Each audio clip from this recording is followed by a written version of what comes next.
Ibu Sugianti misalnya, yang selalu perhatian dengan saya. Mungkin kebutuhan anak itu tentang kasih sayang, di rumah kurang perhatian. Saya ingin seperti Ibu Hartati, selalu fun, ceria saat menghadirkan pembelajaran di lapangan, selalu fun. Itu kebutuhan, fun itu kebutuhan, artinya fun itu kesenangan. Jadi kita harus melihat karakteristik anak satu-satu. Kesenangan, aku tuh senang kan Bu Tati kalau rajin gencak-gencak di lapangan misalnya. Mau hukum aku dak sual, aku kok marah. Paling pun aku salah, ayo lari lapangan, ayo praktekkan untuk siswa yang lain misalnya. Itu yang mendisiplinkan dengan cara kita. Jadi itu Bapak Ibu. Nah, kita akan mempelajari tentang ini. Perubahan paradigma belajar yang selama ini sudah salah kita ajarkan kepada peserta didik kita. Kemudian bagaimana cara menerapkan disiplin yang benar, disiplin positif. Bagaimana caranya? Bukan dengan cara kita, tapi cara dengan memerdekakan belajar seperti yang Pak Ade bilang. Lalu memotivasi perilaku manusia.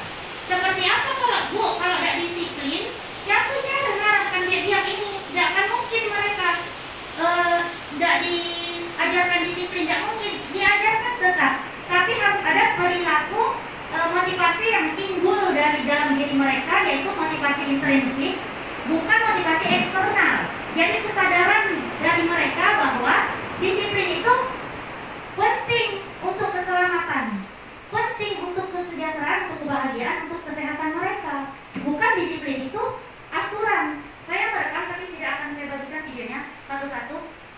Anak kelas 4, anak kelas 5, anak kelas 6 ditanya tentang disiplin, ditanya tentang peraturan. Mengapa saya tidak merekam dari kelas 1 dari kelas 3? Karena jauh Bu Nenek. Yang dekat dengan saya rekam.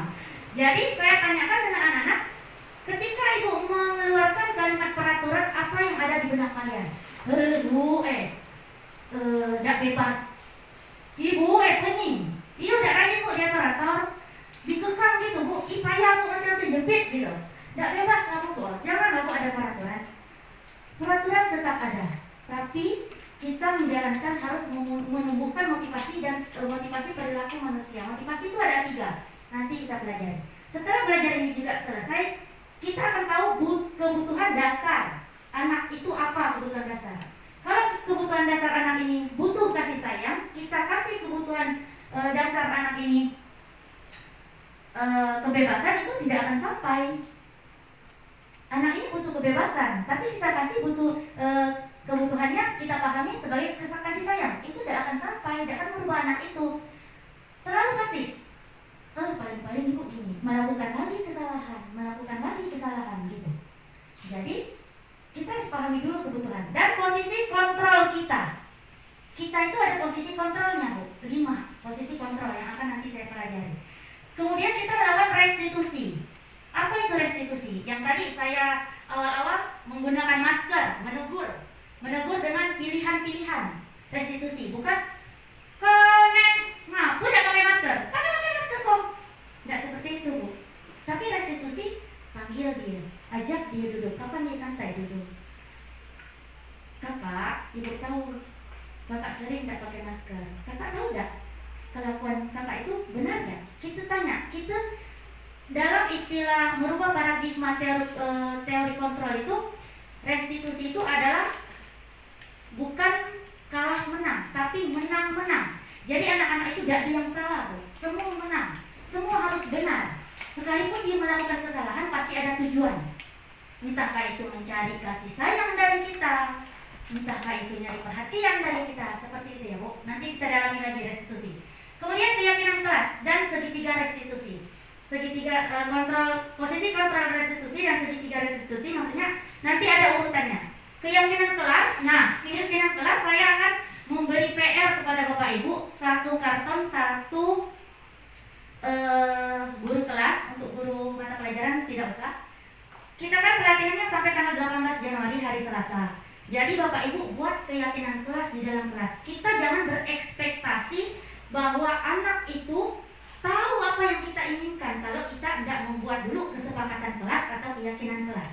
Namanya bukan peraturan kelas. Peraturan itu setelah ditanya tadi, apa peraturan kelas? Ibu, tidak rajin, pening, dia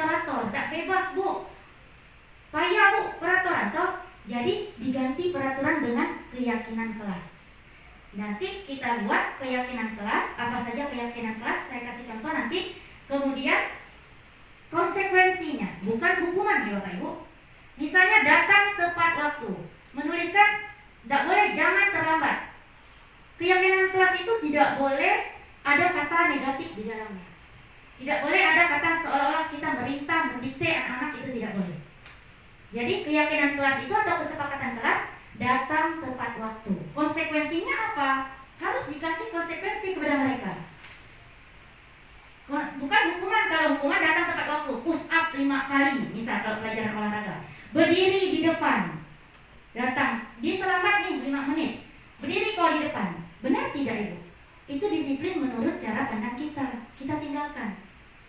Sekarang kita sebagai teori kontrol, kita harus merubah paradigma kita tentang bagaimana disiplin yang baik, yang merdeka belajar, kemudian sehingga memunculkan potensi siswa. Jadi tidak ada batasan antara kita dengan siswa. Jadi tidak takut mereka. Begini dia liar, tidak ada disiplin. Salah, kita belum mencoba. Karena kita belum mencoba.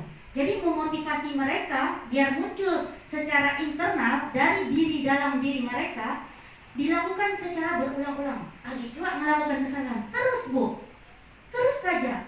Mungkin mereka sedang mencari perhatian terhadap kita. Nah, keyakinan kelas itu nanti PR-nya satu-satu ya Bu. Karton, boleh ya? Banyak kerjaan boleh ya. Kemudian nanti setelah dibuatkan keyakinan kelas, dipajang di dinding. Keyakinan kelasnya disepakati dulu sama anak-anak, tidak usah banyak, 4-3 boleh Bu. Nah, anak-anak kira-kira apa keyakinan kelas? Nah, harus disepakati. Buku, kembalikan buku pada tempatnya. Konsekuensinya apa?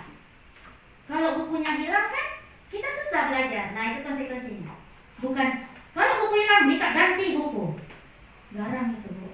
Mungkin boleh saja ganti, tapi cara kita tolong. Jangan ada penekanan dengan anak-anak. Seperti itu ya Bu. Nah, dipoto setelah selesai nanti difoto saya kirim ke Bunda Neni. Ya Bu, sebagai tugas kita. Dari kelas 1 sampai dengan kelas 6. Mohon maaf ya sebelumnya merepotkan. Nah, baik Bapak Ibu. Kita lanjut ke budaya positif. Saya ingin Bapak Ibu menuliskan satu benda berharga. Benda yang Bapak Ibu anggap berharga milik Bapak Ibu. Tuliskan satu benda. Saya lupa menyiapkan kertasnya, sebentar ya. Nanti kertas benda yang berharga itu Bapak Ibu dikepalkan di tangan.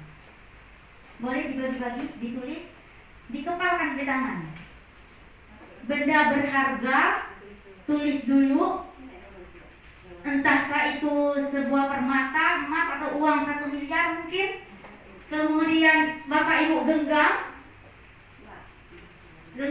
Atau tidak usah ditulis, dibayangkan saja angkat tangannya Bu. Oke. Angkat tangannya, biar simple. Sudah ya? Pak Riko mohon angkat tangannya. Digenggam kuat ya Pak Riko. Ibu Arda digenggam kuat. Barang berharga milik Bapak Ibu digenggam kuat. Sudah? Saya rayu ya. Pak Riko saya rayu dengan menyebus makrum. Uang dibuka kepalanya. Boleh tidak benda berharga tadi dikasih dengan saya di tangan Pak Riko? Boleh tidak? Pak Riko mau tidak ngasih dengan saya? Saya rayu nih. Hai Pak Riko. Boleh tidak? Tangan di genggaman Pak Riko itu yang berharga dikasih ke saya. Boleh tidak? Boleh. Bisa marah suami saya. Boleh tidak? Pak Riko boleh tidak? Boleh ya? Oke, Pak Riko boleh. Pak Jai boleh tidak? Boleh. Oh, Pak Jai boleh ternyata. Ibu Septira? Ibu Septira tidak? Oke, Ibu Septira tidak. Bermata soalnya Bu. Oh, sambil rebus ya Bu. Oke, boleh tahu Bu Septira apa yang ada di genggaman Ibu? Oh, iman. Alhamdulillah. Tak mungkin dikasih dengan saya ya Bu. Iya. Iman, apalagi cuma diganti dengan mirbus ma'rum. Kemudian Ibu Asda, Boleh dikasih sama saya? Oh mikir. Boleh dikasih? Oh, jawabannya bebas Bu, bebas.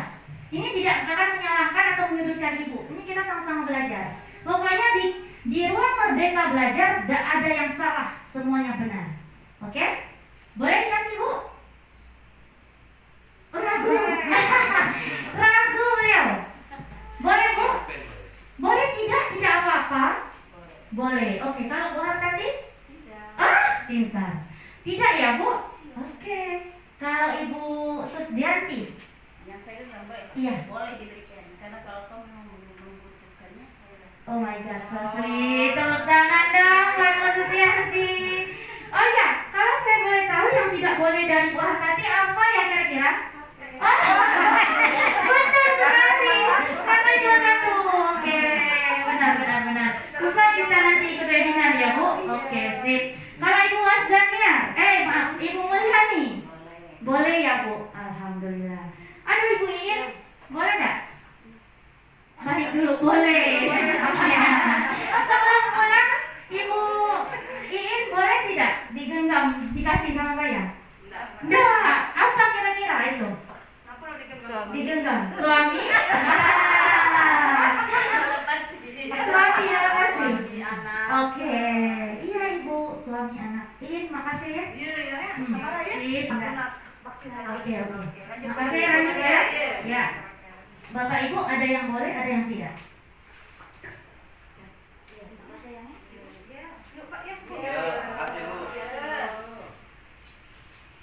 Tadi berbincang sedikit pagi dengan Ibu Susdianti bahwa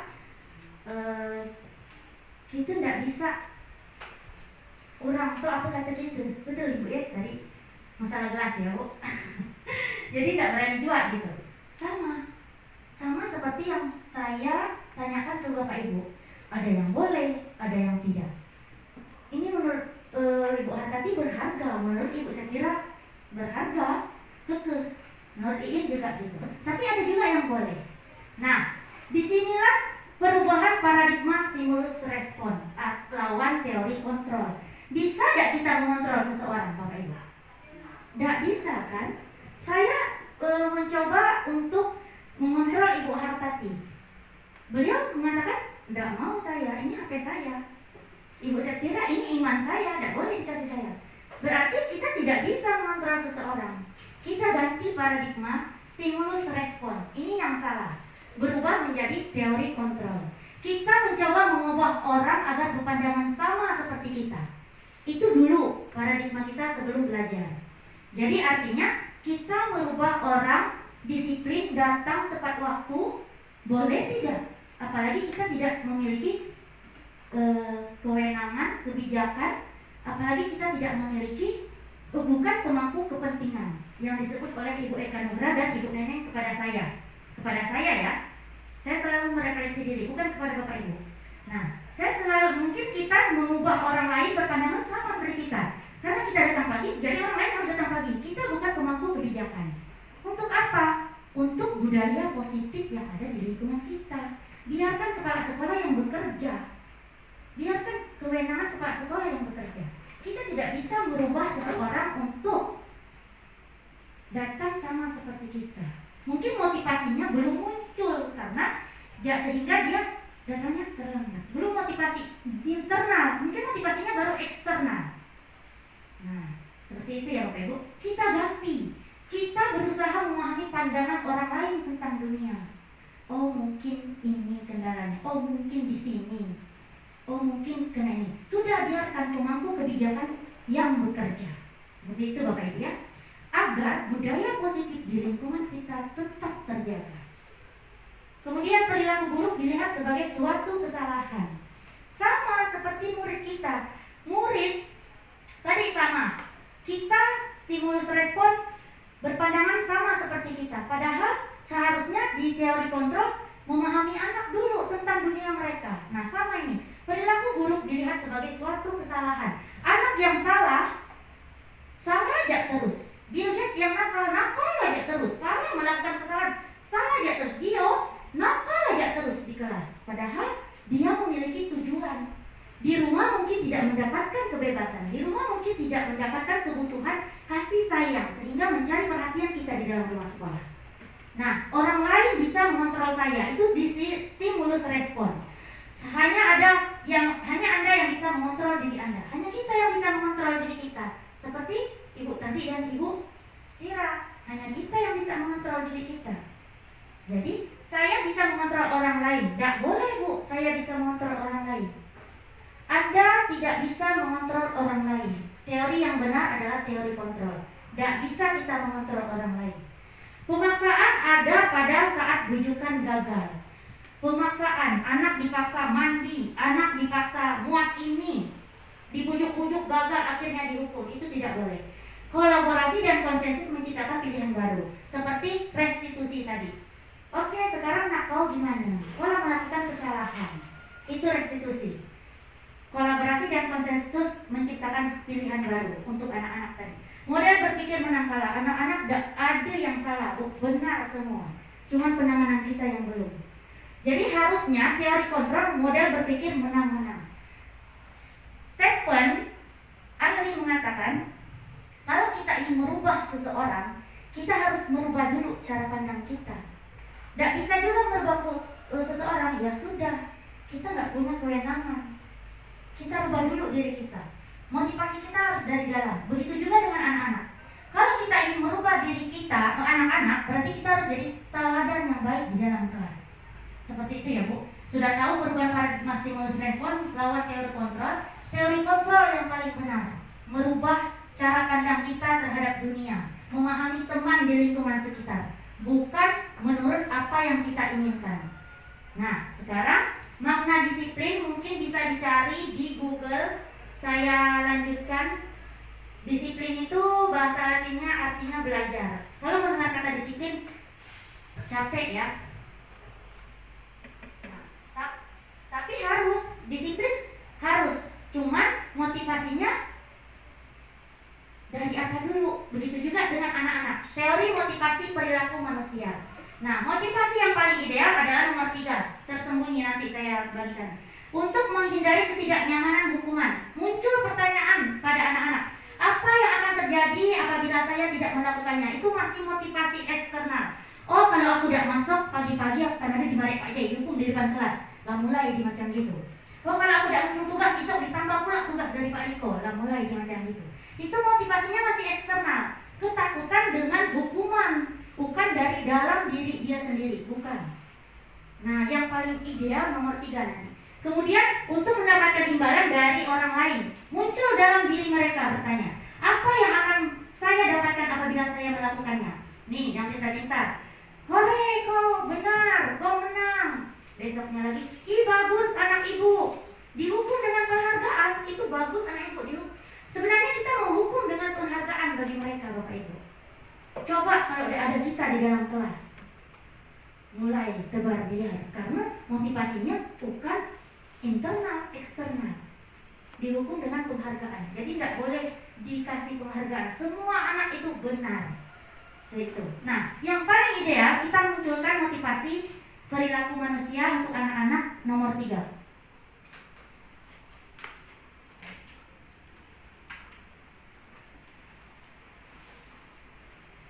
Nomor 3, untuk menghargai diri sendiri. Mengapa saya melakukan disiplin ini? Untuk menghargai diri saya sendiri. Itu yang harus ditanamkan dengan anak-anak. Motivasi menghargai diri sendiri menjadi insan yang sesuai dengan harapan. Saya akan menjadi orang yang seperti apa bila saya tidak melakukannya. Makanya tadi di dalam kelas Bapak Ibu buat keyakinan atau kesepakatan kelas. Konsekuensinya kalau tidak mentaati kesepakatan kelas, maka Bapak Ibu tidak akan dihargai, tidak akan menjadi insan yang sesuai dengan harapan. Anak-anaknya maksudnya, Bu ya. Jadi muncul pertanyaan dari dalam diri mereka, saya akan menjadi orang yang seperti apa nanti kalau saya tidak melakukan naruh buku pada tempatnya, datang tepat waktu. Kalau tidak datang tepat waktu, aku kan ketinggalan pelajaran. Nah, itu yang harus ditanamkan dengan anak-anak. Makanya dia berlari. Hari ini dia terlambat misalnya, Bu. Kita tidak usah menghukum, maju bawa ke depan. Tidak usah. Tidak usah menghukum seperti itu. Dikasih tahu, Bu. Ibu tahu hari ini kamu terlambat, besok jangan terlambat lagi. Ngaku terlambat, mendapat jangan terlambat. yang kau lakukan itu salah. Nah, ini restitusi. Yang kau lakukan itu salah, Bang. Itu jangan terlambat lagi ya, nak. Nah, kau harus tahu keyakinan kelas di kelas kita apa. Konsekuensinya coba dibaca. Kalau kau tidak melakukan ini, berarti kau akan ketinggalan pelajaran. Seperti itu ya, Bapak Ibu. Lanjut.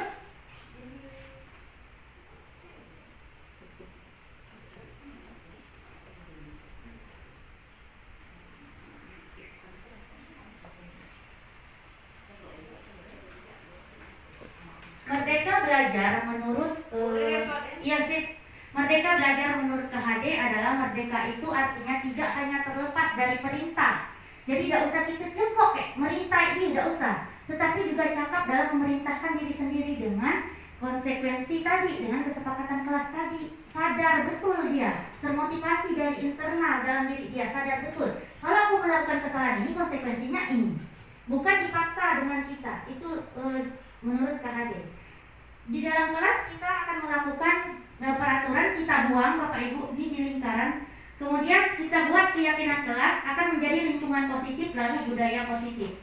Nah, keyakinan kelas tadi Bapak Ibu saya kasih contoh. Kenapa kita harus pakai helm Bapak Ibu? Coba, kenapa kita harus pakai helm? Kira-kira karena takut ada polisi atau karena takut dengan keselamatan? Keselamatan kita kalau jatuh tidak pakai helm seperti apa? Bapak Ibu pilih yang mana? Keselamatan kan? Berarti ada nilai kebijakan. Berarti kalau tidak pakai helm, ini aku jatuh pecah kepala. Bukan karena takut akan peraturan. Kalau kita pakai helm, takut kena polisi. Itu berarti motivasinya eksternal, bukan internal. Aku harus pakai helm. Jadi taat disiplin tadi, paham ya Pak Jai? Disiplinnya bukan karena dicekok ada perintah-perintah, bukan. Tapi karena nilai-nilai kebajikan yang kita tahu kalau kita tidak menggunakan helm, kita akan membahayakan diri kita. Ada nilai kebajikan keselamatan. Sehingga apapun yang terjadi, sekabut apapun kita, ada di polisi pun, kita tetap pakai helm. Karena motivasinya sudah dalam diri kita. Gitu juga, ada atau tidak ada kepala sekolah, ada atau tidak ada atasan, motivasinya intrinsik dari dalam diri kita. Kita tetap komitmen, kita tetap kerja bagus. Kalau di sini alhamdulillah Bu Neneng, Bapak Ibu di sini senior-senior membimbing kita semua yang baru-baru, disiplinnya maksudnya ada atau tidak ada kepala sekolah, mereka tetap menjalankan tugas sebaik-baiknya. Oke, lanjut ya. Agak banyak tidak apa-apa. Ibu Tira, mohon maaf sebentar di itu ya Bu, ada acara di BRI ya Bu. Sebentar ya Bu. Nah, ini keyakinan kelas. Selalu kembalikan buku ke tempatnya. Dilarang mengganggu orang lain. Keyakinan kelas, selalu kembalikan buku ke tempatnya. Kira-kira nilai kebajikan yang dituju di sini apa? Tanggung jawab Bapak Ibu ya. Saya langsung saja, tidak usah suruh Bapak Ibu menjawab biar meningkat. Selalu mengembalikan buku ke tempatnya. Nilai kebajikannya tanggung jawab. Dilarang mengganggu orang lain, kemudian menghormati orang lain dan diri sendiri. Nah, lalu gunakan masker, itu nilai kebajikannya keselamatan.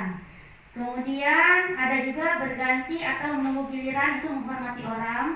Jangan berlari di kelas atau koridor, itu keselamatan. Dia tidak berterpaan masuk dengan kawan. Nah, ini tadi dihukum dengan penghargaan Bapak Ibu. Dihukum oleh penghargaan.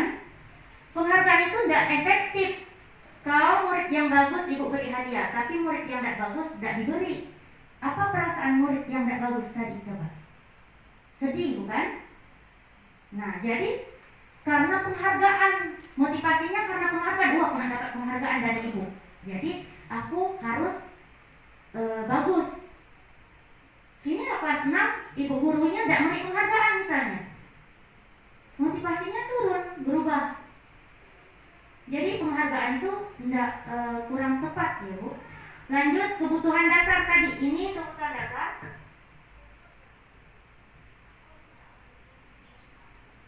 Nah, ini kebutuhan dasar manusia, belonging, artinya kasih sayang. Kita harus memahami anak-anak didik kita, kebutuhan dasar mereka ini di tempat di mana. Yang di tengah survival, artinya makan, minum, kebutuhan untuk bertahan hidup. Kalau yang fun berarti gembira yang tadi saya sebutkan. Bill Gates ini di rumahnya dikekang sehingga pas pelajaran olahraga dia senang, dia merasa bebas gitu. Jadi fun gitu. Freedom itu kebebasan. Kalau fun itu ceria, kesenangan yang gembira gitu. Kemudian power itu ada anak yang ingin menguasai kadang di dalam kelas. Maksudnya nak ngerajin lah gitu. Nah, mungkin di rumahnya dia seperti apa? Kita 5 kebutuhan ini harus kita pahami. Bisa tidak? Saya kasih contoh kebutuhan apa yang. Nah, ini ada ibu guru bilang aku tidak boleh bersenandung sewaktu mengerjakan tugas. Katanya kelas harus tenang, tidak ada suara. Padahal kan aku suka dan senang menyanyi. Kebutuhan anak ini apa kira-kira Pak Ibu? Gawe nak nyanyi aja di dalam kelas. Fun. Berarti kebutuhan anak ini adalah kesenangan. Berarti kita harus memahami, boleh tidak kita marah di nyanyi-nyanyi di dalam kelas? Tidak boleh, bisa saja dia bosan dengan pembelajaran kita. Nah, karena dia tidak mendapatkan kesenangan di dalam rumahnya. Kemudian ibu guru tidak menyapaku hari ini, padahal aku pakai jepit rambut baru. Ini kira-kira apa, Bu? Butuh apa anak ini? Perhatian. Iya, perhatian, kasih sayang, pujian. Nak dipuji anak ini nih. Iya, gak amat jepit kau. Kita sudah melakukan itu tidak, Bapak Guru? Sudah. Saya belum loh. Bapak Ibu sudah ternyata. Iya, saya harus belajar banyak berarti, Bu. Jadi anak ini butuh kasih sayang. Iya. Kemudian aku bosan, masa belajarnya cuma gitu-gitu aja, dengerin ibu guru ceramah. Nah, ini kebutuhan apa yang diperlukan anak ini sehingga dia melakukan perhatian di dalam kelas, gak tenang duduk. Mungkin macam Dio tadi. Bisa jadi juga Bill Gates karena penyampaian saya yang kurang baik mungkin. Kira-kira apa, Bu? Beri tugas di. Beri tugas di jadi diam. Soalnya gini, Bu. Kadang-kadang ini kan repot. Kita lagi sama, padahal kita belajar kan mau. Tapi, Bu, sebilang kan kita nih belajar. Jadi masih tetap belajar gitu. Kalau lu diberi tugas gitu. Berarti masih dicekokin itu namanya. Enggak, maksudnya tidak ada cerita Iya. tentang pembelajaran waktu itu lah. Iya. Dia memang dengar dia. Nah, tapi terus kata dia kata, Bu, sebenarnya kita nih belajar, Bu. Ah, jadi dia tuh tidak nganggap itu tuh Ada. belajar gitu, Iya. enggak. ingin menganggapkan kemampuan dia tak di mana. Iya, dia juga sebenarnya bingung, Bu. Kita harus kasihan dengan dia. Dia tuh bingung juga sebenarnya. Mungkin saja kita harus bercermin dan merefleksi diri. Ini kan lah belajar lah, Iya. kan tentang misalnya tentang ini apa, kalau kita tidak boleh ini. Ya, jadi sebetulnya kita belajar waktu itu lah belajar itu. Tapi kita menjelaskan dulu bahwa ini. Tapi dia masih tak, Bu, sebenarnya kita nih belajar, Bu. Bu, kalau saya ya, kalau itu Kelas satu ya, Bu. mungkin kelas 1. Kalau saya seperti yang Ibu Neneng bilang, mungkin saja cara penyampaian kita membosankan. Bawa dia keluar, dia ingin melihat dunia yang nyata. Misalnya daun, kita hanya daun itu seperti ini loh, bentuknya ini. Mungkin saja sudah dikasih gambar pada agar Ibu pakai infokus. Enggak juga ngerti, ajak dia menyentuh daun. Nah, kebetulan kan belajar. Bisa. Nah, keluar. Iya. Orang belajar di misalnya. Bisa jadi walaupun sifat iya. apa gitu kan. Bisa jadi kok dia membutuhkan kebebasan. Dalam kelas itu tidak bebas. Ajak saja dia keluar. Kalau saya biasanya kalau dia tidak mau, bukan pelajaran yang harus keluar, kita ajak sebentar dia keluar. Kita kaitkan. Tapi justru kita bertanya, kita masih kan belajar. Jadi fokus dia, belajar dia, toh belajar, toh pasti dia belajar gitu. Jadi kita, jadi kayak Mendongeng misalnya keluar gitu dalam atau belajar dalam perasaan dia tuh belajar kalau dia Boleh saya tahu siapa anaknya? Boleh saya tahu siapa hampir anaknya? semua gitu, anak kelas 1 tapi semua gitu. Oh, gitu ya. Nah, jadi kita responnya gitu. Jadi seakan-akan kalau tidak minjam pensil Berarti tidak bukan belajar karena kita stimulus respon tadi, Bu. Kita menganggap dunia itu jangan sampai kita mengeluarkan produk seperti yang dimaksudkan Bu Neneng. Mengeluarkan produk belajar itu muka buku, padahal enggak. Belajar itu enggak mesti muka buku. gitu, orang tahu Iya. gitu. Tapi anaknya gitu. Jadi Berarti bagaimana? anaknya. Berarti bagaimana cara kita mengenalkan yang lebih baik gitu dari mereka? Bahwa belajar itu enggak harus muka buku. Iya, emang kalau kita anakkan semacam Iya. itu gitu. Tapi fokus karena anak satu ya. Jadi Ya. fokus dia. Tapi pokoknya kalau lah megang pensil Itu baru nama belajar. Baru belajar. Oke. Perasaan diri. Perasaan diri. Padahal bukan ya. Padahal bukan. Padahal untuk dia ngajak dengar tuh belajar gitu Iya, maksudnya, Bu. kita duduk dengan rapi, ngajar coba duduk dengan rapi di mana? Itu kan kita harus belajar. Tapi perasaan diri kalau lu nulis, lu pegang pensil, lu megang Iya. buku, itu lu belajar begitu. Jadi- Satu ya Bu ya. salah satu. Tadi nggak tahu terus lain. Ya. Jadi menurut perasaan Bu Nenek saya lempar mic-nya, boleh Bu. Menurut perasaan Bu Nenek bagaimana? Gitu Bu ceritanya. Terima kasih ya. Ini kita berbagi ya Bu ya tentang anak yang merasa belajar itu bila menggunakan pensil dan buku Bu ya. Itu terjadi kan di kelas 1 itu baru TK Bu ya. Nah, sebelumnya di TK. Bu itu ketahuan. Saya yakin 100% di sekolahnya di TK dulu belajarnya itu kalau tidak menemukan pensil dan buku dia dikatakan tidak belajar. Tergantung Bu, karena di SD-nya dia terbiasa seperti itu, Bu ya. Jadi konsep berpikir anak karena dimulai dari TK, dia tuh kalau datang ke sekolah, ambil buku, majalah kau mana nak? Nih katanya kan itu biasanya. Maaf kalau yang tidak paham dengan konsep pembelajaran manusia ini. Ambil majalah, gambar, tulis ya, tulis. Karena masih seperti itu. Dan itu berefek sampai ke SD. Karena pengalaman itu membuat jadi dia berasumsi kan Bu ya bahwa belajar itu harus dengan pensil dan buku, betul. Merubahnya itu siapa Bu akan merubahnya? Apa kita suruh anak merubah konsep berpikir belajar itu? Kitanya dulu Bu emang gitu merubah paradigma belajar itu, dan itu bukan hanya butuh sehari, 2 hari, 3 hari, butuh terus. Kalau namanya di TK itu pembiasaan. Nah, belajar itu bukannya megang pensil, kalau ibu bercakap kau nulis. Itu tadi ya Bu ya. Itu butuh proses memang Bu. Tekniknya bagaimana? Di CGP itu diajarkan. Siapa caranya merubah paradigma anak sebelumnya kita yang merubah pola pikir kita. Bagaimana tentang belajar? Prosesnya lama Bu. Nah, Nggak itu bisa sekali langsung Bu. Ya oke, pelan-pelan saja Bu gitu ya. Yang pasti anak merasa nyaman dan pelan-pelan memasuki nilai-nilai tentang belajar yang seperti apa sih sebenarnya yang diharapkan. Karena selama ini jangan sampai anak kita tuh kayak produk kita Bu, yang tidak menjauh kan pensil dan buku belajar. Sekali ditanya, apa nak tadi pengertian ini? Bengong, karena dia hanya menyalin. Tidak tahu apa nak pelajari tadi. Benarnya seperti itu. Kemampuan membaca kita juga di Indonesia itu sangat rendah. Membacanya hanya membaca teks, tapi tidak mengikat makna. Masih rendah. Itu saja masih PR kita Bu sebagai seorang guru. Baca nak, baca separagraf. Coba nak, jelasin, apalah tadi maksud paragraf? Tidak ngerti Bu, ngahuleng kalau orang Sunda. Tidak ngerti apa yang tadi dibacanya. Itu Bu masih tingkat rendah. Jangankan siswa, kita jadi gitu Bu. Kita perbaiki diri kita. Ada seperti itu. Ya, Bu ya, jadi bertahap pelan-pelan kita belajar, anak pun nanti pelan-pelan akan berubah.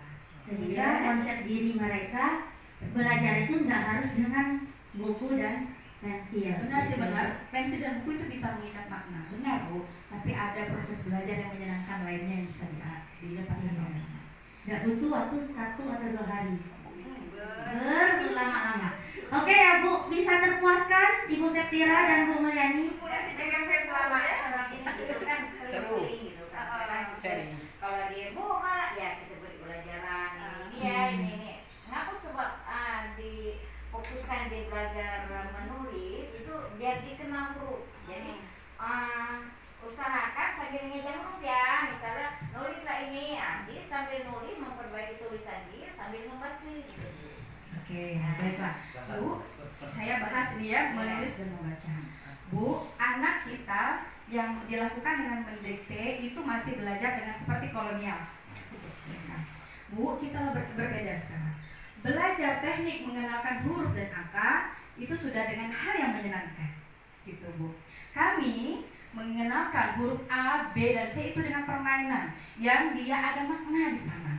Bukan A ngasih ngawang-ngawang A kami adalah apanya, ketemu ada A di sana. Jadi anak karena dari awal sudah terbiasa Bu dipensilkan buku. Kalau kami tidak gitu Bu, misalkan gini kalau TK mengenalkan A, huruf A, B, dan C. pakai penjepit jemuran yang ada di apa namanya, di ujung kertas ada huruf A, di penjepit jemuran ada huruf A. Pengenalan Bu, kami huruf A. Bu, bukan bukan hanya tujuan akhir yang kami lihat. Prosesnya itu menyenangkan bagi anak. Itu yang mungkin harus kita pikirkan bersama. Bukan tujuan akhir anak pandai baca, tapi dalam sampai dia pandai baca, menikmati proses dia belajar membaca, itu yang harus menjadi pemikiran kita. Biar dia tahu Bu, tahu yang mana dulu gitu. Oke Bu, dia pandai, tapi tidak bermakna bagi dia, itu lama gitu cara belajarnya. Sekarang banyak lagi belajar menulis, membaca, dan menulis bagi anak TK. Kami kan sama Bu ya, proses menulis juga sama. Butuh kematangan motorik halus anak dulu. Tidak langsung pensil. Anak Bu ya, disuruh hari pertama masuk pegang pensil anak TK gini. Tulis huruf A. Pemerkosaan.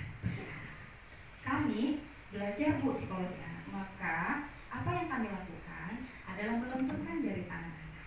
Kami kalau di TK ya Bu ya, makanya pilihlah sekolah-sekolah TK yang memang dia dilatih untuk itu. Jadi kemampuan meremas, ya, ini ngeremas, kemudian nanti pergelangan tangan jadi tidak kaku, semua badan gitu ikut gitu.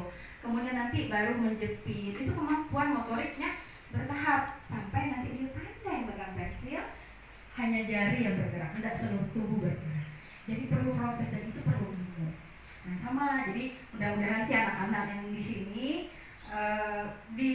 bertemu dengan guru TK yang paham akan itu, karena guru SD itu hanya tinggal melanjutkan sebenarnya. Mereka sudah dilatih itu tuh sebenarnya Bu ya, proses itu di TK, tidak lagi di SD. Di SD itu sudah lebih leluasa gitu ya, kemampuan motorik halus anak. Kemampuan dia memahami. Sebelum belajar menuliskan, anak sebenarnya bisa membaca dulu yang diharapkan. Karena pelajaran kelas 1 SD tebal buku, ya. Nah itu, dan banyak teknik sebenarnya yang kami ajarkan di TK. Tidak lagi A, B, A, B, tidak begitu teknik kami. Sudah pengenalan makna suku kata, di mana anak menyenangkan di sana. Tidak seperti tadi zaman kolonial yang kita main dikte, tidak, bukan kami seperti itu. Nah prosesnya itu Bu yang harus dapat, yang menyenangkan bagi anak. Tolong jangan egois kepada anak, hanya kan ingin kita anak pandai. Anak dan anak terlalu terlalu keinginan kamu harus pandai pokok, pandai tapi anak tidak mau tadi kata Bu itu. Terus introspeksi diri, kita perbaiki prosesnya menjadi benar. Gitu Bu Ike, silakan Bu. Memang saya kan dari saya kan kelas 1. Kemudian yang mereka dapat itu kan memang dari TK ya, sehingga tapi di SD masih tetap saya gunakan. Coba kita senam dulu, senam jari biar nggak capek gini kan, biar betul. Habis itu mereka kebanyakan begini Bu, huruf B, huruf itu misalnya huruf S itu yang cacing ini Bu ya katanya. Jadi saya dapat itu memang mereka tuh sudah mengetahui dari TK. Ya konsepnya dari Terus dengan dikte Bu, dengan dikte otomatis dia akan memperbanyak pengetahuan dia tentang membaca Bu. Jadi kita kalau tanpa dikte kayaknya mereka itu nanti ngawang gitu, nggak bisa. Misalnya kita tulis Budi, Bu, B itu yang perutnya ke depan Bu ya. Jadi sambil mengenalkan itu masuk tujuan dari kelas 1 dikte itu Bu. Jadi mereka udah paham gitu. Sip, memang benar Bu. Jadi bertahap di TK dikenalkan, di kelas 1 itu dikuatkan. Silakan, saya yakin Ibu lebih cerdas untuk mencari kegiatan pembelajaran yang menyenangkan gitu ya Bu ya. Saya itu Ibu pakarnya, beda dengan kami dengan pakar TK, Ibu pakar kelas 1. Maka saya yakin dengan bimbingan kepala sekolah Ibu memberikan yang terbaik untuk anak-anak. Iya Pak. Terima kasih. Mudah-mudahan. Oke, terima kasih. Mungkin ada tambahan dari Pak Jaya atau Ibu Setira? Tadi sudah berbisik-bisik, saya penasaran apa itu. Nah, kita diskusi ya. TK yang akan saya tanyakan kepada Ibu Rini mengenai penghargaan Ibu Rini ya. Saya di kelas memang sering memberi pujian dan penghargaan kepada anak-anak saya, semisal di pelajaran membaca puisi ya. Jadi saya seleksi mana yang membaca puisinya yang menurut saya bagus ya, saya kasih hadiah, biasanya dengan pulpen seperti penghargaan ya. Memang kata Bu Rini tadi sebenarnya itu bukanlah terlalu memotivasi anak. Sedangkan saya pernah mengikuti pelatihan dahulunya harus demikian. Kita tidak perlu memberikan hadiah itu nilainya cuma ada pujian, bentuk pujian boleh ya. Kalau kedengarannya tadi katanya bukan Tidak boleh tidak memberikan. tidak boleh istilahnya kan kurang memotivasi. Iya. Bagaimana jadi? Iya, jadi gini Pak, untuk memberikan penghargaan dengan anak-anak supaya tidak mengecewakan yang lain, biar nanti kalau udah kelas di kelas 4 ya Pak, di kelas 5 dia nanti tidak saya kasih misalnya penghargaan, saya tidak menyiapkan hadiah, saya tidak menyiapkan pujian, berarti jangka pendek, dalam waktu jangka panjang berarti tidak berhasil. Yang kita pikirkan dalam waktu jangka panjang sampai dia terjun ke masyarakat. Ya, memang benar tuh Tingkat ya. SMP dan SMA sampai terjun ke masyarakat. Ya, memang benar itu ya. Jadi yang saya alami begini. Jadi Pak, kalau menggambarnya bagus dikasih hadiah enggak? Nah, Jadi memang benar maksud saya, makanya saya ungkapkan. Iya. Jadi anak-anak kalau tidak dikasih hadiah, Nggak dia mau menggambarnya kurang bagus. Nah. Iya. ya memang betul. Gitu. Tetapi dulu Bu Eka pernah itu dikasih motivasi. Iya, atau betul. hadiah. Tapi Jadi setelah Semangat ya. kurikulum ini mungkin Iya. ada perbedaan itu saja.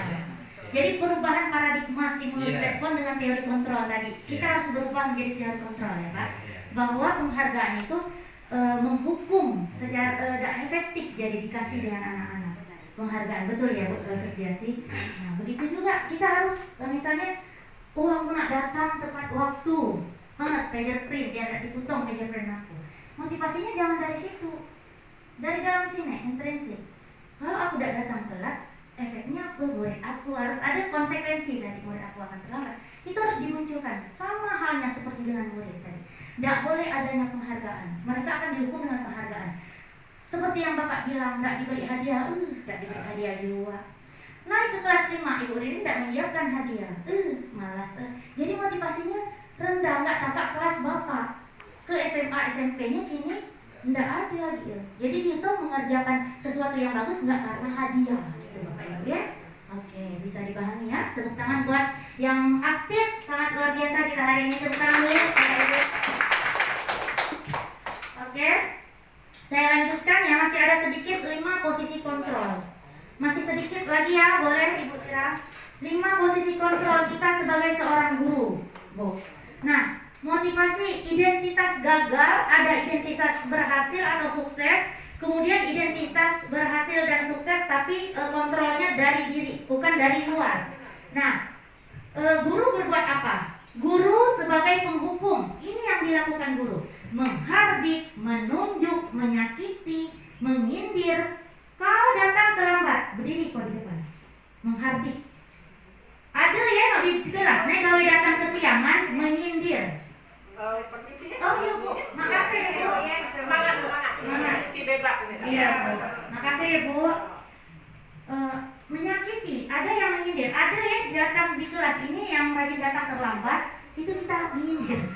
Saya sering loh Bu melakukan itu, saya bukan menyindir Ibu, saya juga melakukan karena belum tahu ilmunya. Selama ini ternyata saya salah. Ini yang juga sering saya lakukan, menghukum mereka. Kenapa Bu tidak didik, tidak nurut? Salah, kita salah. Paradigma kita memandang dirinya salah. Kita ubah menjadi posisi kontrol karena guru adalah sebagai pengontrol. Nah, kemudian guru berkata apa? Kamu tidak melakukan, awas ya, rasukan kau tidak mengerjakan ini. Oh, orang perlu killer, nak disebut dari nenek killer. Hasilnya apa? Anak-anak akan memberontak, menyalahkan orang lain dan dia berani berbohong. Enggak Bu, PR aku ketinggalan, padahal benar-benar tidak muat. Karena takut-takut nanti kan guru. Gitu ya Bapak Ibu. Nah, memandang dunia juga, murid meletakkan dunia tidak berkualitas. Murid, biarkan saja, nanti juga marah-marah lagi. Santai dia. Karena kita ngomong, gitulah ini, ibu itu tuh gitulah. Nah, lanjut. Membuat berasa bersalah. Kita sebagai guru ceramah mengatakan seharusnya kamu seperti ini, ibu kecewa. Itu tidak boleh kita lakukan. Nanti kamu seharusnya sudah tahu ibu lelah sekali mengatasi. Ibu stres. Ini saya loh Bu. Saya merefleksi diri. Betul tidak Bu? Saya berani mengatakan merefleksi diri. Karena di CGP ini harus banyak-banyak merefleksi diri dan tidak menyatakan dirinya hebat. Guru itu selalu belajar, tidak boleh berhenti belajar. Dan yang paling tinggi adalah nilainya selalu merefleksi diri, bukan menyalahkan orang lain. Seperti itu ya Bu Neneng, tinggi nilai saya Bu. Merefleksi diri, ini yang sering saya lakukan. Kemudian nikahnya ya Bu, kalau melampun stres juga dibuat dari nikah nih. Kenapa nikahnya? Nah gitu Bu, yang sering saya lakukan. Nah, apa hasilnya? Menyembunyikan, murid jadi menyangkal, dia berani berbohong dengan kita. Kemudian dia memandang murid meletakkan guru di dalam dunia yang berkualitas. Murid berkata seperti ini, maafkan saya Bu, nggak gitulah tapi. Nah kemudian identitas dua ini adalah identitas murid yang gagal. Itu juga gagal menerapkan posisi kontrol kita.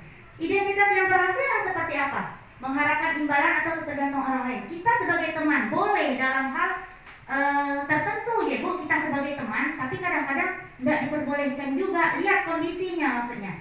Guru membuat alasan untuk murid.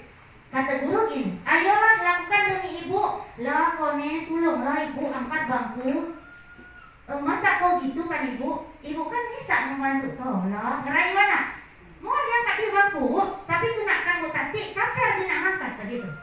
Bahasa kasar, enggak kan ibu teh. Kan ibu teh dekatkan dia sebagai teman, dapat ngerayu dia. Tapi giliran dia dengan Bu Tati enak enggak? Tidak boleh jadi saya guru di dalam kelas. Sebagai posisi kontrol teman. Ada hal yang boleh kita dekat jadi dengan murid, tapi ada juga hal-hal yang tidak boleh. Jadi mereka ketergantungan gini.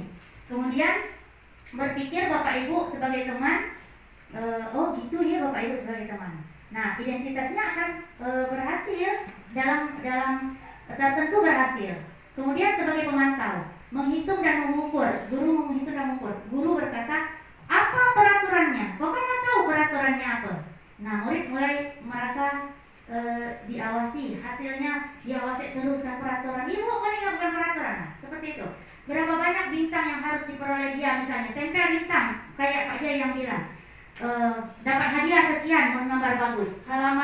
Berapa halaman yang harus ditulis. Jadi sebagai pemantau itu kurang baik. Yang baik adalah, yang paling ideal adalah kita sebagai kontrol, manajer. Guru yang berbuat mengajukan pertanyaan dengan restitusi tadi Bapak Ibu. Ngakulah kau kesiangan nak, Ibu tahu yang kau buat itu salah. Nanti ada pertanyaan-pertanyaan restitusi. Apa yang diyakini, inilah yang membuat murid jadi pribadi yang kuat. Restitusi itu mengembalikan dia kembali ke lingkungan komunitas dia yang salah tadi datang terlambat, jadi gak malu gitu dia. Bukan gede kepala dong, enggak Bu. Jadi tidak malu datang terlambat, gak malu. Ngapalah kau kesiangan, sebut dulu kan Ibu. Ya, ngapain kau kesiangan? Ibu tahu yang kau lakukan salah. Sebaiknya kau tidak itu. Apa keyakinan yang kita sepakati dalam kelas apa? Konsekuensinya apa? Seperti itu. Dia tidak malu kembali ke kelas. Kalau kau datang kesiangan, kau nulis sekian halaman sekian, kau berdiri di depan, kita hukum dia malu. Jangka pendek ini pribadi yang tidak matang, tidak percaya diri. Jangka panjangnya ini Bu, tidak percaya diri, jadi pribadi yang tidak sesuai yang diharapkan. Seperti itu ya. Jadi kita harus pandai menempatkan diri sebagai posisi kontrol kita tuh gimana. Nah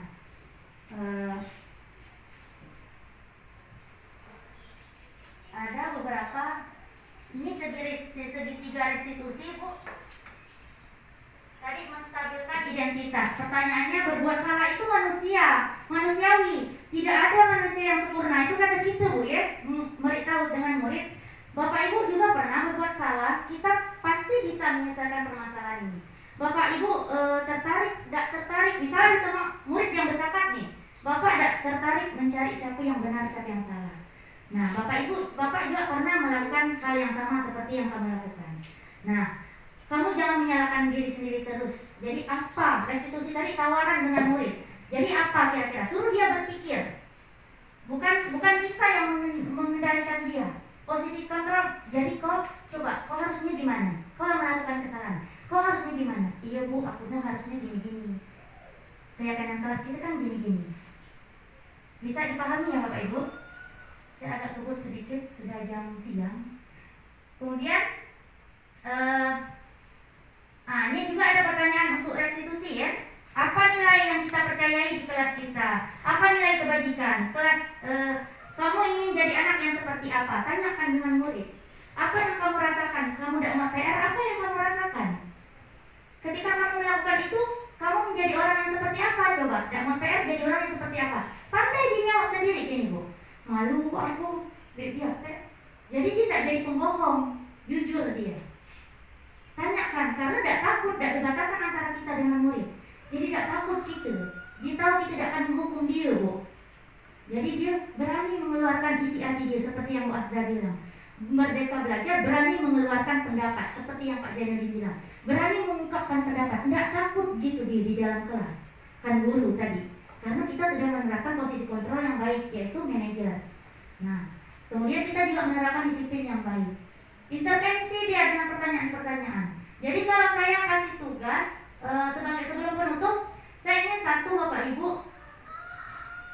setelah pembelajaran hari ini selesai, Bapak Ibu ingin among yang seperti apa? Seorang guru yang seperti apa setelah pembelajaran ini selesai? Kira-kira ada yang bisa jawab? Saya ingin menjadi guru yang seperti apa? Kira-kira boleh Ibu di ini? Ibu ingin among itu guru yang ngomong, bukan guru yang mendikte, yang sesuai dengan Ki Hajar Dewantara.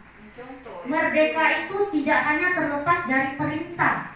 Kita itu Indonesia sudah lama merdeka, tapi anak-anaknya belum terbebas, belum merdeka belajar. Jadi kita adalah among yang ngomong, bukan guru yang mendikte, among yang merangkul. Jadi Ibu, saya tanya, setelah pembelajaran ini kita refleksi, saya akan menjadi among yang seperti apakah setelah mengikuti kegiatan hari ini?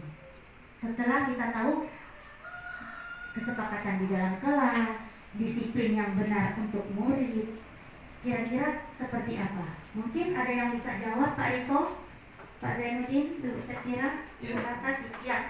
Pak Zainuddin, Bapak Ibu ingin guru yang seperti apa setelah pembelajaran ini? Seperti yang Bu Neneng bilang, kalau di CGP karena kita beracu pada KHD, kita bahasanya among, biar lebih halus, ngomong among, tahu? Bukan memberikan disiplin-disiplin, peraturan-peraturan yang layaknya guru-guru. Kita tinggalkan paradigma kita yang lama. Setelah pembelajaran ini kira-kira guru, kata lain dari among guru ya Bu maksudnya, tapi bahasa halusnya among, yang ngomong. Saya akan menjadi guru yang seperti apa setelah pembelajaran ini selesai, Bapak? Insya Allah saya setelah mendapat pembelajaran hari ini, di situ ada kata among, mungkin istilahnya memberikan kasih sayang kepada anak. Saya akan memberikan pelajaran, yaitu membuat dalam pembelajaran itu untuk menyenangkan, pembelajaran yang menyenangkan buat anak-anak. Itu saja. Terima kasih. Oke, tepuk tangan buat Pak Zainuddin. Menyenangkan ya Pak, itulah yang disebut dengan merdeka belajar. Mungkin Ibu Setira semua saya ingin tahu jawabannya. Silakan Ibu. Setelah saya mengikuti ini, saya akan menciptakan kelas yang sama ya Bu ya. Ya pasti semua guru ingin Iya betul. kegiatan pembelajaran itu menyenangkan, Iya. inovatif dan kreatif. Oke, tepuk tangan Ibu Setira. Alhamdulillah, semoga kreatif, menyenangkan dan inovatif ya Bu. Silakan Ibu Asda. Saya ingin tahu isi hati Ibu setelah pembelajaran ini. Nanti setelah pembelajaran ini Ibu akan menjadi among yang seperti apa? Among yang ngomong. Harapan Ibu. Gimana ya? Ya saya juga maunya ya, memang dari dulu memang maunya anak-anak itu tidak merasa gimana ya, tidak merasa ketakutan untuk belajar itu kan. Lebih menghormati gurunya, lebih menghormati dari teman-temannya gitu, dari dalam hatinya sendiri gitu, tidak dipaksa-paksa. Jadi saya ingin untuk selanjutnya insya Allah belajar yang lebih kreatif. Iya, menghadirkan pembelajaran yang menyenangkan dengan desain pembelajaran Ibu harus kreatif. Oh, kalau cara ini ceramah tidak benar, cari media lain, ajak mereka keluar gitu ya Bu, yang lebih kreatif dan inovatif seperti yang Ibu ceritakan. Oke, terima kasih ya Bu. Kalau Ibu Hartati nggak kan ngajar jadi ya gitu-gitu gimana? Sementara aku punya Bill Gates loh yang harus Ibu berikan kebebasan di lapangan. Sedikit saja Ibu, harus seperti Among, seperti apa cita-cita Ibu Hartati setelah pembelajaran ini selesai? Saya sih misalnya murid itu harus gimana ya, nurutlah ya kepada kita kan semua sebagai guru, dan tidak misalnya pilih kasih Iya, betul, Bu. dengan guru lain. Iya. Jangan dia pilih kasih dengan guru kelasnya aja. Iya, gitu betul. kan. Kami kan sebagai orang lapangan, ini kami suruh ini Nggak mau. ini tidak mau. Sedangkan dengan wali kelasnya dia Cepat. mau cepat. Itu saja lah.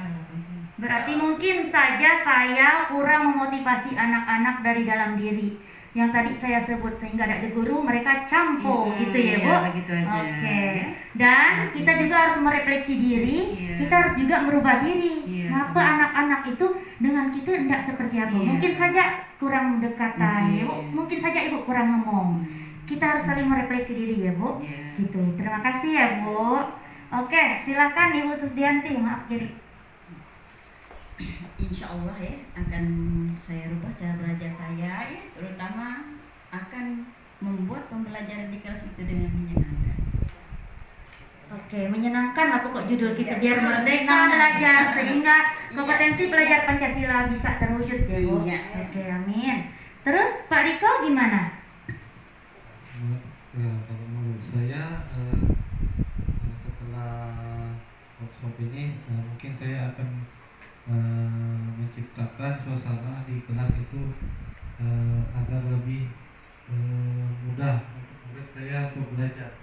Iya. Nah, kemudian bagi saya, saya akan lebih memahami murid-murid serta karakter-karakter dari murid-murid saya. Oke, terima kasih ya Pak Riko. Amin, semoga terwujud. Kalau Ibu Mulyani? Kalau Ibu Mul, semoga Ibu bisa menjadi Among yang terbaik di Oke. kelas itu dan Oke. bisa menyenangkan gitu. Tapi jangan mengalahkan saya. Oh salah ya Bu. Salah. Saya Jadi kelas saya. Iya. Saya tidak mau ilmu saya tidak dibagi. Saya mau mengaplikasikan. Saya tidak mau bagus sendiri. Jujur, hadir di hadapan kalian saya ingin berbagi ya Bapak Ibu. Bagus sendiri itu no. Tidak ada dalam identitas saya ya Bu. Oke. Boleh? Tepuk tangan. Saya ya Bapak Ibu. Saya belum ditanya. Saya kan bilang tidak bagus sendiri. Tidak boleh. Saya berdiri di sini Bapak Ibu, bukan yang paling hebat di antara Bapak Ibu. Sekali lagi bukan. Tapi saya merasa perlu hadir, bukan membela hak-hak anak. Bapak Ibu selama ini sudah baik melakukan pembelajaran. Sedikit ilmu saya dalam guru penggerak ini ingin saya bagi. Saya ingin menjadi Among yang ngomong setelah saya mempelajari modul ini. Among yang menerapkan disiplin positif dan calon guru penggerak yang memiliki karakter yang mampu berkolaborasi di lapangan dengan Bapak Ibu semua. Kemudian saya akan selalu merefleksi diri ketika saya ingin merubah anak-anak untuk datang tidak terlambat. Saya harus introspeksi diri, saya pun tidak boleh datang terlambat. Seperti itu ya Bu. Betul Bu ya. Kesalahan saya di situ Bu. Saya ingin anak-anak datang tepat waktu, tapi saya tidak tepat waktu. Bagaimana bisa? Saya harus menjadi teladan yang baik untuk anak-anak. Tapi saya mau tanya dulu, selama saya mengikuti CGP sudah belum saya melakukan itu, Bu? Sudah berubah belum?